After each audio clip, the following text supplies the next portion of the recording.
தம்பி வயசு இருக்கும் போதே என்ஜாய் பண்ணிடணும். காசு இருக்கும் போது தான் என்ஜாய் பண்ணி நினைச்சா நம்மளால என்ஜாயே பண்ண முடியாது. கண்டிப்பா எல்லாரும் இந்த வீடியோ பார்த்திருப்பீங்க. அதை விட மோசமா உங்க ஃப்ரெண்ட்ஸ் தான் உங்களுக்கு எக்கச்சக்கத்துக்கு இந்த வீடியோ சென்ட் பண்ணிருப்பானுங்க. எதுக்காக? உங்களை அவனுக்கு ஒரு ட்ரிப்பு கூப்பிட்டு நீங்க வரமாட்டேன்னு சொன்னதுக்காண்ட எங்கெல்லாம் இந்த மாதிரி வீடியோ இருக்கும் அதெல்லாம் தேடி கண்டுபிடிச்சி உங்களுக்கு ஷேர் பண்ணிக்கிட்டே இருப்பானுங்க. ஆனா அவனுங்களுக்கு ஒண்ணு தெரியாது, இன்னைக்கு நிறைய பேர்கிட்ட இல்லாத ஒரு கெட்ட பழக்கம் என்கிட்ட இருக்குது. அவனுங்க என்னதான் கூப்பிட்டாலும் நம்ம போக மாட்டோம். இதெல்லாம் பேர் எனக்கு தெரியுமா? ஆனா இதுக்கு ஒன்றும் அவ்வளோ பெரிய ரீசன்லாம் ஒண்ணுங்க. சிம்பிள் ரீசன், வர மனம் இருக்கு ஆனா கையில பணம் இல்லை. என்னோட ஜிபே பேலன்ஸ் 2.0. அண்ணே சொன்னது போல வயசு இருக்கும்போது தான் என்ஜாய் பண்ணணும், காசு இருக்கும்போது என்ஜாய் பண்ண முடியாது.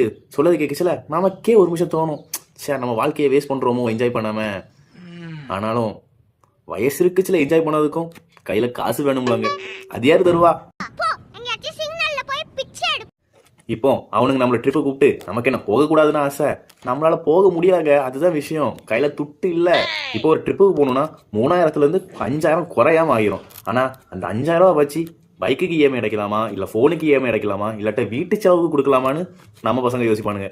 அதுக்காக ட்ரிப்பு கூட உங்க ஃப்ரெண்டு ஒன்றும் பெரிய பணக்காரன்னு சொல்லல, அவனும் இப்படிதான் இருப்பானுங்க. ஆனா கடைசி நேரத்துல எப்படியாவது காசு பார்த்து சமாளிச்சிடலான்னு அவனுங்களுக்கு ஒரு மைண்ட் செட் இருக்கும். ஆனா நமக்கு இல்ல, கஷ்டப்பட்டுருவோம், காசுலாம் ரெடி பண்ண முடியாதுன்னு அந்த மாதிரி மைண்ட் செட் இருக்கும். இதுதான் விஷயம். இதனாலதான் அவனுக்கு போறானுங்க, நம்ம போகாம இருக்கும். அதுதான் ரீசன். யார் சாமி எங்க வந்திருக்கான்? சரி இப்போ டூரு தானே, காசு ரெடி பண்ணிட்டு போய்க்கலாம் அப்படின்னு பாசிட்டிவா திங்க் பண்ணிட்டு அடுத்த வேலையை பார்த்துட்டு கிளம்பிட வேண்டியதான். சிறப்பான ஆள் நீ.